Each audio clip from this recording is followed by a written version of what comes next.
ভাই আমি মাপ চাই আপনাদের হাতে, মাপ। কারণ একটা বিশৃঙ্খলার মধ্যে দিয়ে আমরা এখনও যাচ্ছি। আমি সেজন্য দুঃখিত যদি আমি কেউ হার্ট করে থাকি। তো আমি খুব বেশি কথা বলবো না, কারণ বেশি বললে আমার সমস্যা আছে। তাহলে ছাত্র জনতা যেভাবে আপনাদেরকে উপদেষ্টা বানিয়েছে, ছাত্র জনতা যেভাবে আপনাদেরকে দায়িত্ব দিয়েছে, ঠিক একইভাবে ছাত্র জনতা আপনাদেরকে ওই দায়িত্ব থেকে আবার টেনে নামাবে। এবার ক্ষমা চেয়ে পদত্যাগের ঘোষণা দিল স্বরাষ্ট্র উপদেষ্টা ব্রিগেডিয়ার জেনারেল সাখাওয়াত হোসেন। দায়িত্ব পাওয়ার পঞ্চম দিনের মাথায় পদত্যাগের ঘোষণা দেন। গত 2 দিন ধরে বিতর্কিত মন্তব্যের কারণে ছাত্র জনতা রাস্তায় বেরিয়ে পড়ে।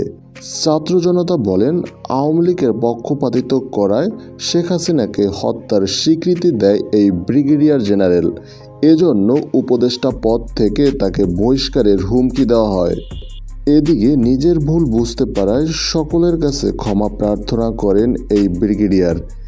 এদিকে আওয়ামী লীগপন্থী কোনো উপদেষ্টা বক্তব্য দিলে তাকে কঠোর হস্তে দমন করা হবে বলে জানান ছাত্র উপদেষ্টারা। অনেক রাজনৈতিক বিশ্লেষকরা মনে করেন, ভারতীয় গোয়েন্দা বাহিনী এর সাথে ব্রিগেডিয়ার জেনারেল সাখাওয়াত হোসেনের সাথে সরাসরি সম্পর্ক রয়েছে।